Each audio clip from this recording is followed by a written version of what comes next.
Mister ladies viewers அனைவருக்கும் என்னுடைய வணக்கம். நான் Nithya, senior nutritionist. So PCOD அப்படின்னா என்னன்னு நினைக்கிறீங்க? பிசிஓடி பாலிசிஸ்டிக் ஓவரியன் டிசீஸ் அப்படின்னு சொல்லுவாங்க. இது பெரியவங்களுக்கு தான் வருமா, சின்னவங்களுக்கு வர்றது கிடையாதா அப்படின்னு கேட்டீங்கன்னா 100% அப்படிலாம் ஒண்ணுமே கிடையாது. இப்ப இருக்கிற லைஃப் ஸ்டைல்ல பாத்தீங்கன்னா சின்ன பெண்கள் எல்லாமே வயசுக்கு வந்து ஒரு தடவை 2 தடவை மென்சுரல் சைக்கிள் ப்ராப்பரா வருது. அதுக்கப்புறம் ஒழுங்கா வர்றதும் கிடையாது.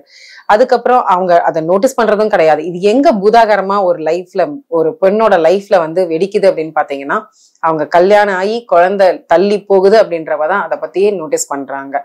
இது யாரோட தவறுன்னு பாத்தீங்கன்னா, கண்டிப்பா மெயினா தாயோட, ஒரு பெண்ணோட தாயோட தவறுன்னு சொல்லுவேன். அதை தாண்டி பேரண்ட்ஸ் 2 பேருமே அதுக்கு பொறுப்பு தான்.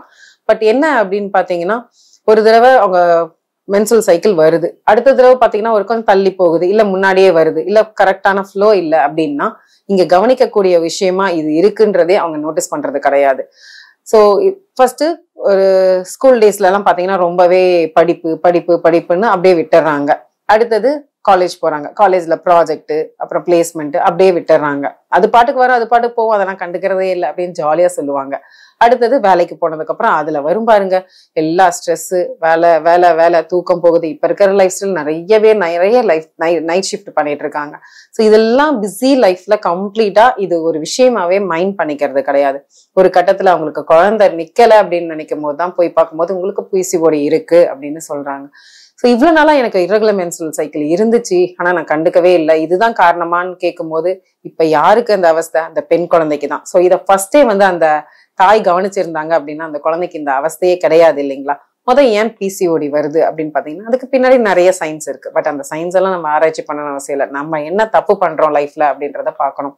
நான் சொன்ன மாதிரி வந்து பீரியட்ஸ் இர்ரெகுலரா இருக்கு அப்படின்னாலே ஃபர்ஸ்ட் அதை கவனிச்சிடணும். ஒரு அப்டாமினல் ஸ்கேன் எடுத்து உங்களுக்கு யூட்ரஸ் பெல்விக் ஸ்கேன் எடுத்து கரெக்டா இருக்கா எல்லாமே அப்படின்றத பாத்துடணும். ஒருவேளை நீர்க்கட்டி இருக்குன்னு சொன்னாங்கன்னா ஃபர்ஸ்ட் இனிஷியல் ஸ்டேஜ்லயே அதை நம்ம ட்ரீட் பண்ணோம் அப்படின்னா கண்டிப்பா ரிவர்ஸ் ஆயிடும், திரும்ப நார்மல் மென்சுரல் சைக்கிளுக்கு நம்ம வந்துருவோம். ஸோ எதனால இந்த மாதிரி பிசிஓடி வருதுன்னா, சில பேருக்கு பாத்தீங்கன்னா ஃபர்ஸ்ட் டைம் பீரியட்ஸ் ஆகும் போதுல இருந்து அந்த இது இருக்கும், ஈர்க்கட்டி இருக்கும். சில பேருக்கு பாத்தீங்கன்னா இன்பிட்வீன் அவங்க லைஃப் ஸ்டைல்ல பண்ற ஒரு சில மிஸ்டேக்ஸால வர்றதும் கூட சொல்லலாம். லைக் கொஞ்சம் கொஞ்சமா வெயிட் இன்க்ரீஸ் ஆகுறாங்க, ஒரு நல்ல ஃபுட் ஹாபிட்ஸ்ல இல்ல வெயிட் இன்க்ரீஸ் ஆகுறாங்க, இல்ல அண்டர் வெயிட்ல போறாங்க அந்த மாதிரி, இல்லைன்னா சரியான உணவு பழக்க வழக்கங்கள் இல்லாதனால அவங்களோட உணவு குழாய் கூட இந்த இடத்துல வந்து டேமேஜ் ஆக ஆரம்பிக்குது. Damage in the sense disturb ஆக ஆரம்பிக்குது. உணவு குழாயில ஏதாவது கசிவுகள் இருக்கு அப்படின்னா அது ரத்தத்துல கலந்து டிரான்ஸ்போர்ட் ஆகும்போது எல்லா பிரச்சனையும் வருது. அடுத்தது பாத்தீங்கன்னா ஸ்ட்ரெஸ், ஏதாவது ஒரு விஷயத்த நினைச்சு ஸ்ட்ரெஸ் ஆயிட்டே இருக்குது. படிக்கும் போது பாத்தீங்கன்னா ப்ராஜெக்ட் பண்ணல, மார்க் எடுக்கல, எக்ஸாம் வருது, இப்படி ஒரு விஷயங்கள்ல ஸ்ட்ரெஸ் ஆகுறது. அடுத்தது வேலைக்கு போனா அங்க இருக்கிற பிரச்சனையை வச்சு ஸ்ட்ரெஸ் ஆகுறது. அடுத்தது கல்யாணம் ஆச்சுன்னா அங்க இருக்க அந்த அடுத்தடுத்த லைஃப்ல வர பிரச்சனையை மண்டையில போட்டுட்டு ஸ்ட்ரெஸ் ஸ்ட்ரெஸ் ஸ்ட்ரெஸ். இந்த ஸ்ட்ரெஸ்ன்ற வார்த்தை எவன் கண்டுபிடிச்சானோ தெரியல, ஜாலியா சொல்லிக்கிறாங்க எல்லாருமே, நான் ரொம்ப ஸ்ட்ரெஸ்ஸா இருக்கேன் அப்படின்ட்டு. அப்படி சொல்றதுனால என்ன இருக்குன்னு எனக்கு தெரியல. பட் நம்ம என்ன நினைக்கிறோமோ அதுதான் ஸ்ட்ரெஸ்ன்னு நீங்க நினைச்சீங்கன்னா அது ஸ்ட்ரெஸ் தான். பட் அதுல மைண்ட்ல போட்டு டிஸ்டர்ப் ஆகுறதுனாலயே நம்ம ஹார்மோன்ஸ் ஈஸியா டேமேஜ் ஆகி நம்மளுக்கு பின்னாடி ஹார்மோனல் இம்பேலன்ஸா வந்து நிக்கிறது தான் இப்போ இந்த மாதிரி பிசிஓடி அப்படின்னு சொல்றது. ஸோ ஒரு சிலர்லாம் பாத்தீங்கன்னா இர்ரெகுலர் மென்சுரல் சைக்கிளே இருக்காது, ஆனா குழந்தை இல்லை அப்படின்னு வந்து நிற்கும் போது தான் வந்து பிசிஓஎஸ் இருக்கு, பிசிஓடி இருக்குன்னு சொல்லுவாங்க. ஏன்னா அது கண்டிப்பா அந்த இர்ரெகுலர் மென்சுரல் சைக்கிள் ஒரு சிம்டமா இருக்குன்னு சொல்ல முடியாது. It is one of the symptoms. அதே மாதிரி அன்வான்ட் ஃபேஷியல் ஹேர்லாம் எங்கேயாவது வருது, அதெல்லாம் வந்துச்சுனாலே இமீடியட்டா அது நம்மளுக்கு ஹார்மோனல் இம்பேலன்ஸ் இருக்குன்னு தான் அர்த்தம். அதையும் என்னன்னு பாக்குறோம். எப்படி இந்த மாதிரி விஷயங்கள்லாம் பாடியில பிரச்சனையை கொண்டு வருதுன்றதை தாண்டி அதை எப்படி சரி பண்ணிக்கலான்றதை தாண்டி வராம இருக்கிறதுக்கு என்ன பண்ணணும்? ப்ராப்பரான நியூட்ரிஷன் எடுக்கணும். இப்போ சின்ன வயசுல இருந்து பாத்தீங்கன்னா ஒரு குழந்தை ஒரு கருவுல உருவாகுதுன்னா வயிற்றுல இருக்கும் போது தாய் என்ன ஆரோக்கியமான உணவு சாப்பிட்றாங்களோ அங்க இருந்தே ஆரம்பிக்குது ஒரு பெண் குழந்தையோட ஆரோக்கியம்.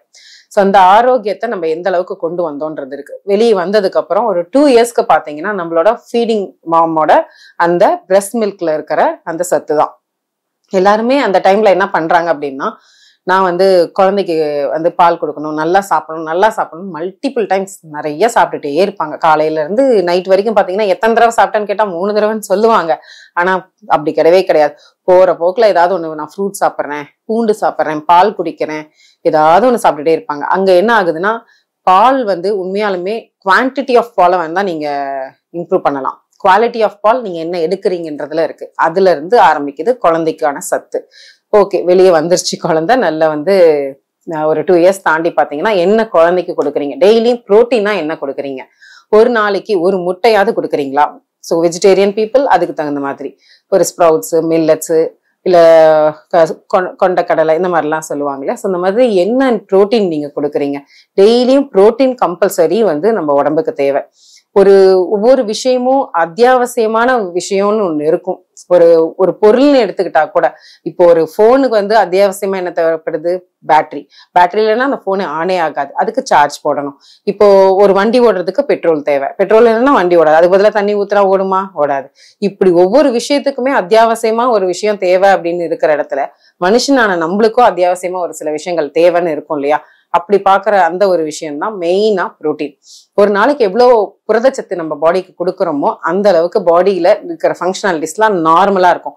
இல்ல நான் இதுதான் கொடுப்பேன்னு சொல்லிட்டு நம்ம வந்து கொடுத்துட்டு இருக்கோம் பாத்தீங்களா, இட்லி, தோசை, பூரி, பொங்கல், சைடிஷா என்ன சாப்பிட்றோமோ அதுதான் வந்து கிடைக்கிற நியூட்ரிஷனே.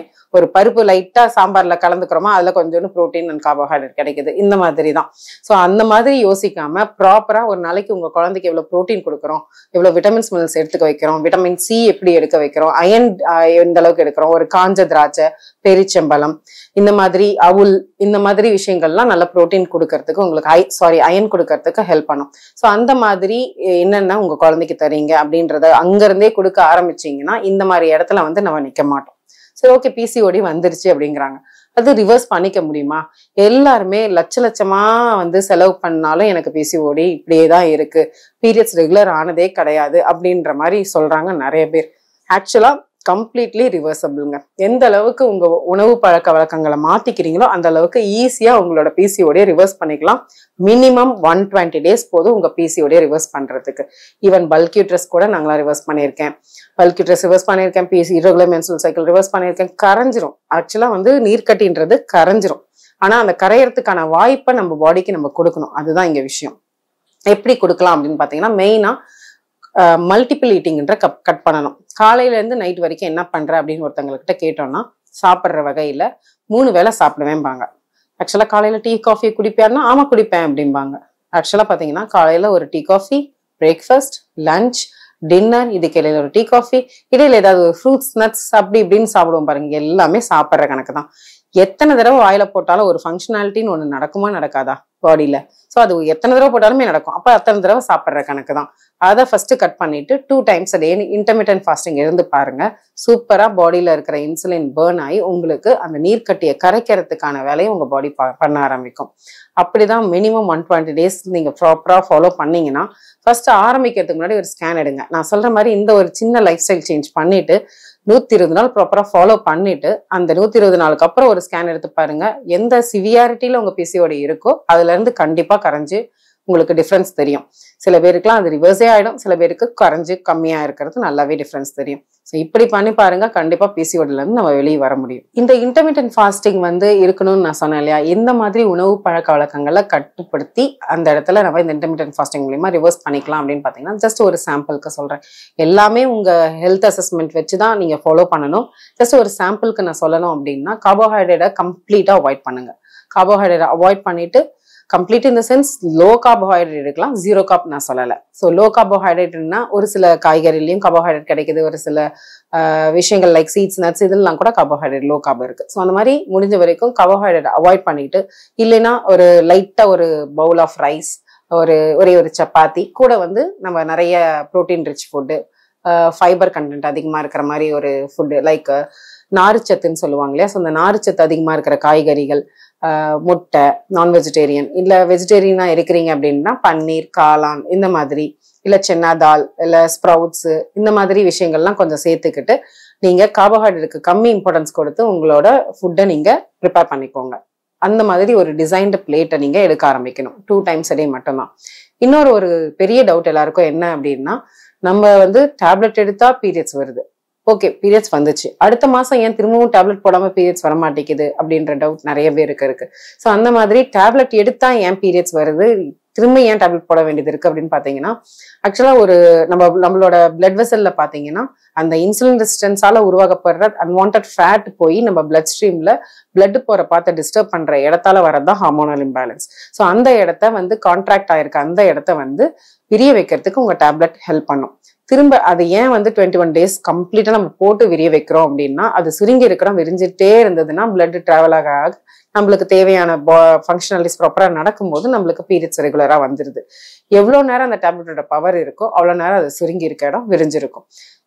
எப்ப அந்த டேப்லெட்டோட பவர் குறையுதோ திரும்ப அது சுருங்கிடும். திரும்ப நீங்க டேப்லெட் போட்டாதான் விரியும். அதனாலதான் உங்களுக்கு ஒவ்வொரு தடவையும் டேப்லெட் போட்டா பீரியட்ஸ் வருது அப்படின்ற சூழ்நிலை இருக்கு. ஸோ அதை இந்த லைஃப் ஸ்டைல் சேஞ்ச் மூலியமா தான் அந்த சுருங்கி இருக்கிறதுக்கான இடத்த காரணமா இருக்கிற அந்த விஷயங்களை சரி பண்றது உங்க லைஃப் ஸ்டைல் சேஞ்ச் மூலியமா தான் நடக்கும்.